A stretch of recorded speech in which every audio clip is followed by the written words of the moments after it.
You know, there are moments in life that are so utterly bizarre, so profoundly absurd, that you find yourself narrating them internally as if you're the protagonist in some unbelievable movie.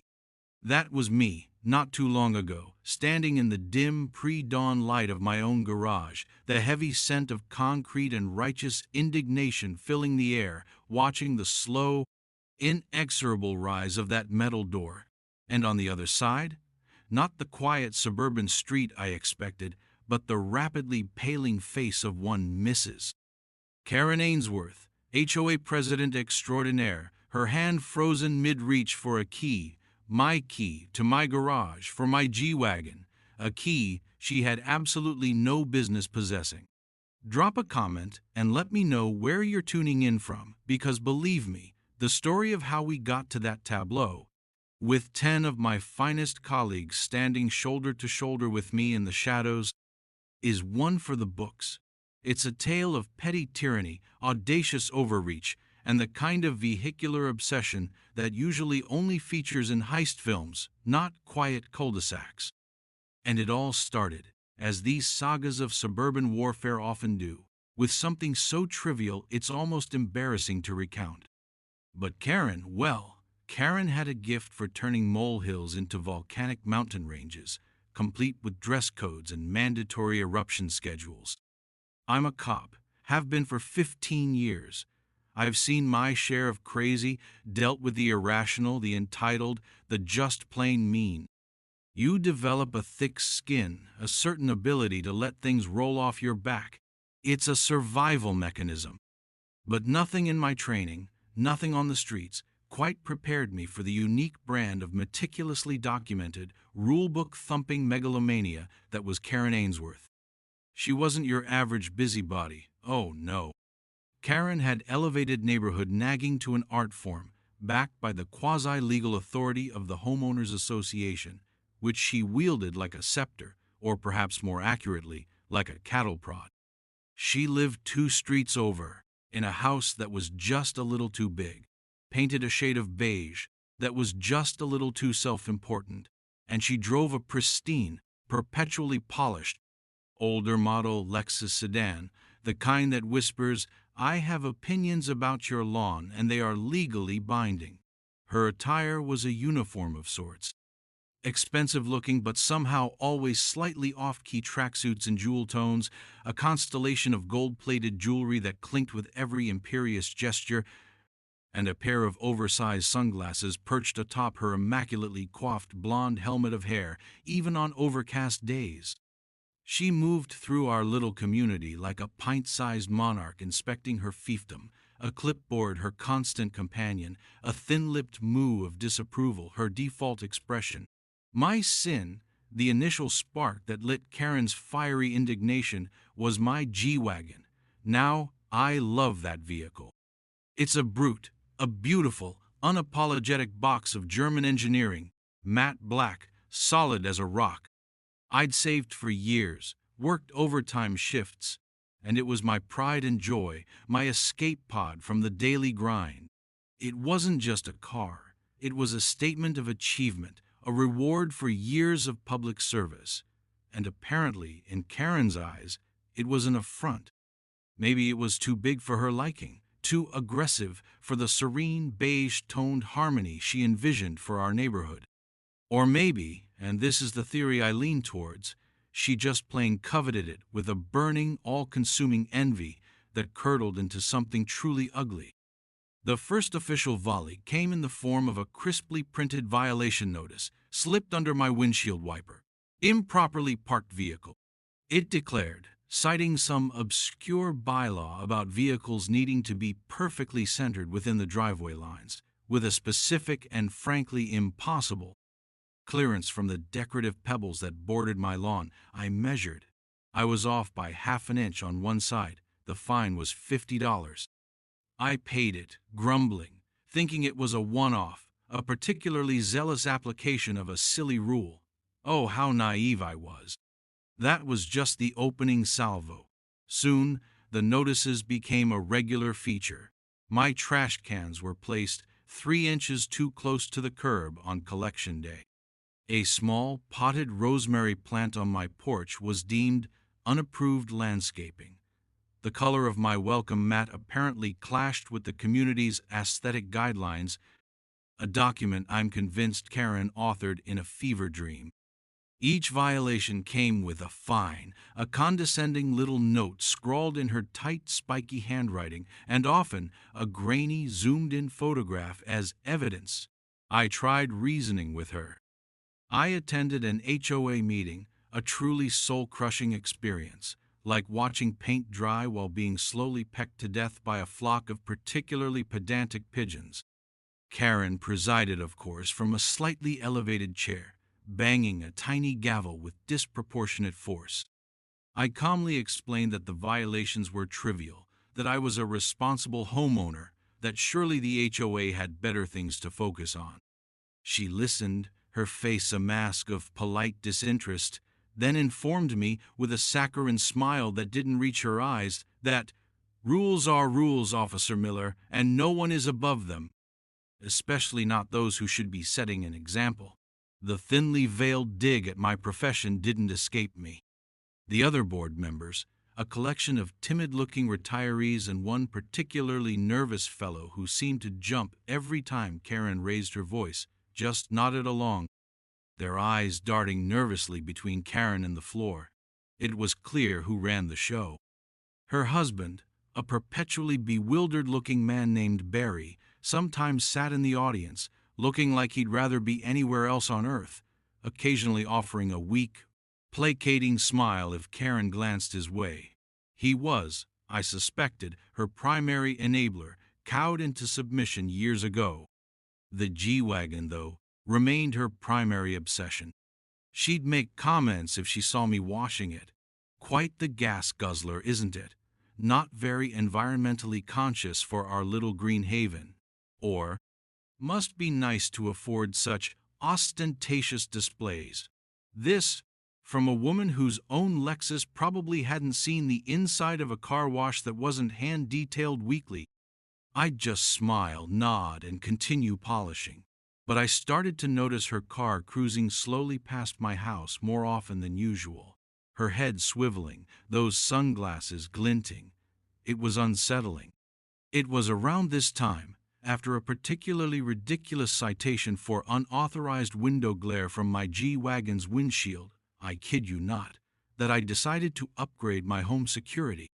I already had a basic system, but I invested in a couple of new high-definition cameras with night vision and, crucially, excellent audio recording capabilities. One was positioned with a clear view of my driveway and garage door, another covering the side access. I figured if Karen was going to escalate her campaign of petty harassment, I wanted a clear record of it. Little did I know that this decision, born out of mild annoyance and a desire for peace of mind, would soon become the cornerstone of an operation that would expose a level of criminality I'd never have expected from the self-appointed queen of cul-de-sac conformity. The stage was being set, the players were in position, and Karen, blissfully unaware, was about to take her obsession to a whole new and frankly terrifying level. The quiet hum of suburban life was about to be shattered by the screech of ambition colliding head-on with the unyielding barrier of the law, all because of a matte black G-Wagon and a woman who simply couldn't stand not getting her way. The campaign of paper cuts continued, each notice a little more bizarre, a little more personal. One morning, I found a violation for excessive tire shine on the G-Wagon, claiming it created a hazardous reflective surface. I remember staring at that piece of paper. I'd dever you pausen at that piece of paper and dever you fiver. The official-looking HOA letterhead contrasting sharply with the sheer lunacy of the accusation, and I actually laughed. It was either that or start screaming. But the laughter was short-lived, because beneath the absurdity there was a current of genuine malice, a relentless, obsessive focus that was starting to feel less like petty HOA squabbles and more like a targeted harassment. I meticulously documented everything. Every notice, every fine, every passive-aggressive comment Karen made if our paths crossed. I kept a log, took photos, saved copies. My professional training kicked in. If this ever escalated beyond mere annoyance, I wanted a clear, undeniable record of her behavior. My colleagues at the precinct found it amusing in a dark sort of way. Got yourself a real live one there, Miller. My partner, Dave, chuckled when I recounted the tire shine incident. Maybe she wants to borrow it for a hot date with Barry? We joke about it, but even then, a small part of me felt a prickle of unease. Her fixation was just off. It wasn't normal, even for the most power-tripping HOA president. Then came the incident with the garage lock. I'd come home from a long, late shift, bone-tired, looking forward to nothing more than collapsing into bed. I pulled into the driveway, hit the remote for the garage door, and nothing. I tried again, still nothing. The little green light on the remote was blinking, indicating it was sending a signal, but the door remained stubbornly shut. Confused and irritated, I got out, walked up to the manual keypad, punched in my code. Assess denied. What in the world? I tried my key in the manual override lock on the door itself. It wouldn't turn. It felt like it was hitting a blockage, or like the tumblers were completely wrong. My stomach twisted. This wasn't a mechanical failure. The lock felt different. I shone my phone's flashlight on it. It looked the same, but it wasn't my lock's subtle wear and tear. It looked newer, or at least freshly tampered with. My blood ran cold. Someone had changed my garage door lock. My mind immediately leaped to Karen. It was too specific, too targeted, too much in line with her escalating campaign against me and, by extension, my G-Wagon, which sat securely, I hoped, on the other side of that door. I called a 24-hour locksmith, a guy I knew vaguely through some off-duty security work. He arrived within the hour, looking sleepy but professional. "Looks like someone swapped out the cylinder, mate," he said after a few minutes of examination. "Clean job, too. Didn't force it. They had a key for the old one to remove it, or they knew how to pick it without damage, then installed a new one. He managed to get me in, and then replaced the compromised lock with a heavy-duty, high-security version, giving me the only set of keys. As the garage door finally rumbled open, my G-Wagon sat there, untouched, gleaming under the harsh fluorescent light. A wave of relief washed over me, quickly followed by a surge of cold anger. This was no longer about petty fines or aesthetic violations. This was breaking and entering, tampering with my property, a serious criminal act. Karen, or someone acting on her behalf, had crossed a major line. The $50 fine for being half an inch off in my parking now seemed like a distant, almost quaint memory. This was war. The very next day, I made sure my security cameras were perfectly positioned. Batteries fresh, memory cards clear, audio recording levels optimized. I felt like I was preparing for a siege. I had a gut feeling, the kind of cop instinct that rarely steers you wrong, that this wasn't the end of it. Whoever changed that lock wasn't just doing it for kicks. They had a purpose. And given Karen's relentless focus on my G-Wagon, I had a sickening suspicion of what that purpose might be. I replayed every interaction with her in my mind, every snide comment, every lingering stare at my vehicle. Had she been gathering information, testing my schedule? It all felt incredibly premeditated. The thought that she, the pillar of community righteousness, the enforcer of the sacred bylaws, could be capable of something like this was still staggering, but the evidence of the changed lock was undeniable. The audacity was breathtaking. She hadn't just poked the bear. She'd broken into its cave and tried to redecorate. It was 2 days later, while I was at the precinct catching up on paperwork, that my phone buzzed with a notification from my security app. Movement detected, driveway camera. My heart rate kicked up a notch. I tapped it open, and the live feed filled my screen. There she was. Karen Ainsworth, in all her lurid turquoise tracksuit glory, pacing back and forth at the end of my driveway, phone pressed to her ear. She was too far away for the camera's microphone to pick up her side of the conversation clearly, but her agitated gestures, The way she kept glancing towards my garage spoke volumes. I immediately switched to the recorded footage from a few minutes earlier, the clip that had triggered the alert. The camera had captured her arrival, striding purposefully up to the edge of my property line, then stopping, as if suddenly remembering the presence of surveillance. She was smarter than I gave her credit for, or perhaps just paranoid enough. But then, the gold mine. The camera I'd positioned near a decorative shrub, angled slightly towards the street and my driveway, had a better audio pickup for sounds originating from that zone. And Karen, in her pacing, had strayed right into its optimal range. I hit play on that clip, holding my breath. Her voice, sharp and laced with a smug triumph, came through loud and clear. She wasn't talking to her bewildered Barry, not this time. The tone was conspiratorial, businesslike. Yes, the locksmith was a complete moron, believed every word of that emergency eviction repossession story. Honestly, a bit of official-looking HOA letterhead, and people will believe anything. He even gave me the master key to the new lock he installed. Said Miller probably just lost his original or it was sticking. The fool, a cold knot formed in my stomach. So that's how she did it. Fraud, impersonation. She was gloating. He'll be at work tonight, his usual late shift. Henderson's boy, Ricky? He said he can hotwire anything with wheels, but we won't even need that. I have the key. We just open the door, roll it out. I've already scouted a storage unit way out in an industrial park. Anonymous rental, cash payment. By the time Officer Miller even realizes his precious truck is gone, it'll be untraceable. And then, her voice dropped, acquiring a venomous edge. We'll see who's so high and mighty. That monstrosity doesn't belong in my neighborhood. I'll file a report saying it was abandoned on HOA common property after a joyride, then claim it for the association. Or maybe I'll just make it disappear permanently. A car like that, untraceable? Parts alone are worth a fortune. My jaw tightened. This wasn't just about neighborhood aesthetics anymore.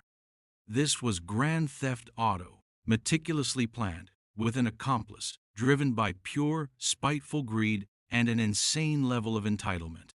She specified the time, around 2 a.m., when the streets would be deserted, when she assumed I'd be miles away, blissfully unaware. She was so confident, so utterly convinced of her own invincibility. She had no idea that the man she was plotting to rob was currently listening to her every incriminating word, a grim smile spreading across his face. The trap was about to be set, and Karen Ainsworth, HOA president and aspiring car thief, was about to walk right into it. The game, as they say, was afoot. And I had a few friends who I knew would be very interested in playing. The recording ended, and I sat there in the sterile environment of the precinct. The hum of the computers, a stark contrast to the seething anger and, dare I say, a flicker of grim anticipation that was coursing through me. Karen Ainsworth, the self-appointed guardian of suburban propriety, was planning a felony, a serious one. And she was doing it with such breathtaking arrogance, such utter conviction in her own untouchability. The Henderson boy, Ricky, she mentioned. I knew him. Young guy, early 20s, already had a couple of minor priors for joyriding and petty theft. Not a criminal mastermind, but easily influenced, probably flattered by the attention from someone like Karen, or perhaps she had some leverage over him or his family within the HOA. This wasn't just Karen having a momentary lapse of judgment. This was a premeditated conspiracy. My mind, trained by years of police work, immediately started cataloging the evidence. The changed lock, the locksmith she duped, her own recorded words detailing the plan, the accomplice. This was solid, more than solid. This was a prosecutor's dream. My first call was to Dave, my partner. Dave, I said, keeping my voice low and even, you are not going to believe what our favorite HOA president is planning for tonight. I played him the audio clip over the phone. There was a moment of stunned silence, then a low whistle. Miller, you're kidding me. She actually said all that? The G-Wagon? Is she out of her damn mind? His initial incredulity quickly morphed into the same professional focus I was feeling. Okay, he said, his voice now all business. What's the play? You want us to sit on your house? That was exactly what I wanted, but this needed to be handled carefully, by the book. We couldn't just freelance this. I needed official sanction, a proper operational plan, however small scale. I walked down the hall to Lieutenant Davies' office. Davies was old school, seen it all, and had a finely tuned detector for nonsense, but also a deep sense of justice. I laid it all out for him, the history of harassment, the escalation with the lock, and finally the recording. I played it for him. He listened intently, his expression unreadable at first, then slowly morphing into a kind of astonished disbelief, finally settling into a grim frown. He leaned back in his chair, rubbing his chin. Ainsworth, he mused. I've heard that name. My sister-in-law lives in your development. Complains about that HOA all the time. Calls the president Queen Karen. He looked at me. She's planning grand theft auto, conspiracy, and God knows what else. And she's using an HOA letterhead to commit fraud. This is impressively stupid. I want to set up a reception committee, Lieutenant, I said, inside my garage. When she uses that illegally obtained key to open the door, I want her to see us. Davies nodded slowly. Clean, undeniable, caught in the act. I like it, but we do this right. No hot-dogging. You'll lead, Miller. It's your case, your house. But I want Sergeant Rourke and his tactical guys with you. Not because I expect a firefight over a G-Wagon with an HOA president, but because I want overwhelming presence, zero ambiguity, and absolute control of the situation. 10 officers, plain clothes, concealed. Will coordinate with dispatch, notify them of a covert operation at your address so no well-meaning patrol car blunders in. He paused. And Miller? You maintain professional composure. This is personal for you, I get it, but tonight, you're Officer Miller running an operation.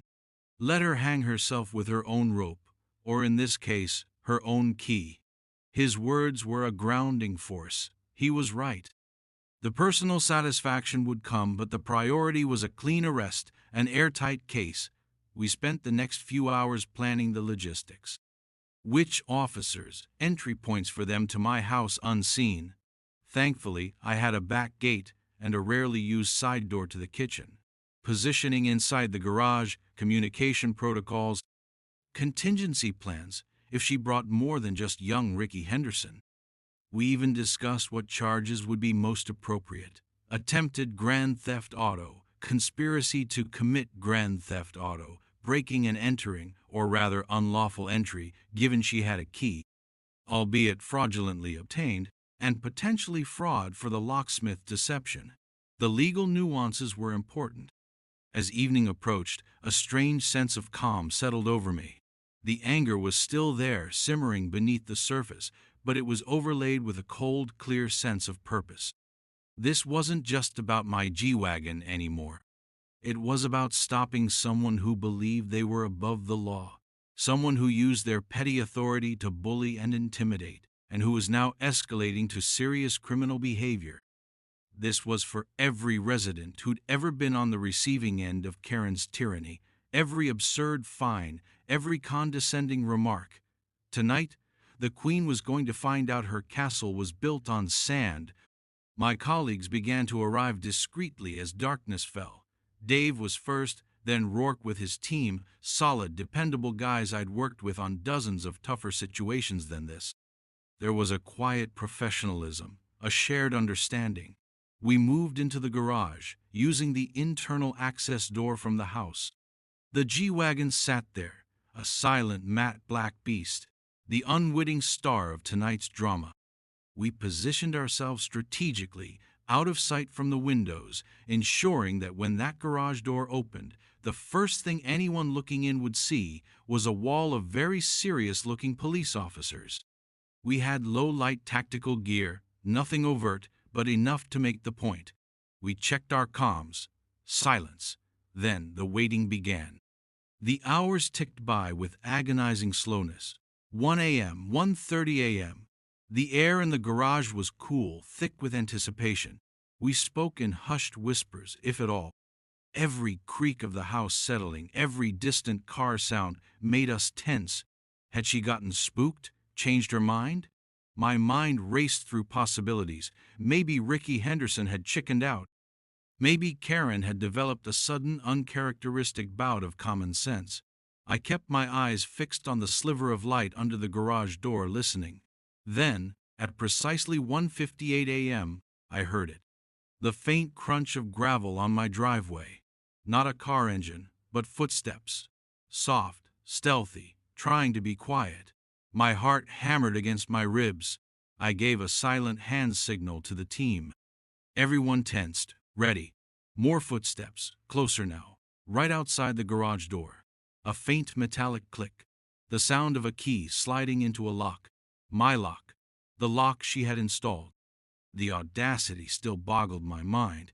There was a pause, then the distinct sound of the lock's tumblers turning, a soft thunk as it disengaged, another pause.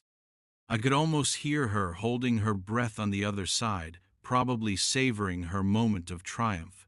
And then, the low hum of the garage door motor kicking in. The bottom edge of the door lifted, inch by agonizing inch, revealing a pair of expensive, brightly colored sneakers first, then the hem of a familiar turquoise tracksuit. The stage was set. Showtime. The garage door ascended, a slow, dramatic curtain rising on our little theater of justice. And there she was, Karen Ainsworth, illuminated by the faint glow of a streetlight filtering in, a triumphant, almost predatory smirk plastered on her face. In her hand, clutched like a trophy, was the key. Beside her, looking nervous and shifty, was a lanky young man I instantly recognized as Ricky Henderson, his eyes wide and darting around as if expecting trouble, which, in a beautiful stroke of irony, he was about to find in abundance. Karen took a step forward, her gaze fixed on the gleaming black silhouette of my G-Wagon, her smirk widening. "There it is, Ricky," she whispered, her voice a low conspiratorial hiss, loud enough for us to hear clearly in the sudden stillness. "Even more hideous up close, but it'll fetch a pretty penny, or at least its absence will bring me immense satisfaction." She raised the remote for the G-Wagon, presumably a universal one Ricky had provided, or perhaps she'd even managed to snag one of mine during a previous, unnoticed incursion. Her finger hovered over the unlock button. That was the overt act we needed. "Evening, Karen," I said, my voice calm, cutting through the silence. I stepped forward from the shadows, my colleagues fanning out silently beside and behind me, a formidable line of grim-faced officers. The effect was instantaneous and deeply gratifying. Karen froze mid-step, her hands spasming, the remote clattering to the concrete floor. Her eyes, wide with shock, darted from me to the 10 other figures now clearly visible in the dim light. The triumphant smirk vanished, replaced by a slack-jawed terror that was almost comical if the situation hadn't been so serious. Ricky Henderson looked like he was about to faint or bolt, his earlier bravado evaporating like mist. What, Officer Miller?" Karen stammered, her voice a pathetic squeak. The regal confidence, the imperious tone, all gone. She looked small, deflated, her turquoise tracksuit suddenly looking garish and cheap under the circumstances. "What are you doing here? This is a misunderstanding." "I don't think so, Karen," I replied, keeping my tone level. "This is my garage. That's my G-Wagon, and this," I gestured to the officers around me, "is a police operation. You're trespassing, in possession of a key to my property that you obtained fraudulently and by your own admission moments ago. You're here to steal my vehicle." Her face went through a fascinating series of contortions, disbelief, dawning horror, and then a flicker of her old bluster. I am the HOA president. I was conducting an inspection. There were reports of unauthorized vehicle storage." It was a weak, desperate attempt, and she knew it. Ricky, meanwhile, had wisely raised his hands and was slowly backing away, looking utterly defeated. An inspection, Karen, at 2 in the morning, with a key you got by lying to a locksmith? And with young Mr. Henderson here, who I believe has some experience with relocating vehicles? I let the silence hang for a moment. Dave stepped forward, holding up his badge. Ma'am, Mr. Henderson, you're both being detained on suspicion of conspiracy to commit grand theft auto, attempted grand theft auto, and unlawful entry. I'd advise you to remain silent. Karen's eyes darted around wildly, looking for an escape, an excuse, anything. You can't do this. I know my rights. This is harassment. Barry! Where's Barry? He'll tell you. As if her meek husband could somehow wave a magic wand and make 10 police officers disappear. We have your conversation recorded, Karen, I said, my voice gentle but firm. The one where you detailed your entire plan. How you defrauded the locksmith. How you were going to take my G-Wagon, hide it, and then either sell it for parts or fraudulently claim it for the HOA. Every word. The color drained completely from her face. She looked like she'd been punched in the gut. The fight went out of her. She sagged, her shoulders slumping. Ricky Henderson, to his credit, just muttered, "I want a lawyer," which was the smartest thing he'd said all night.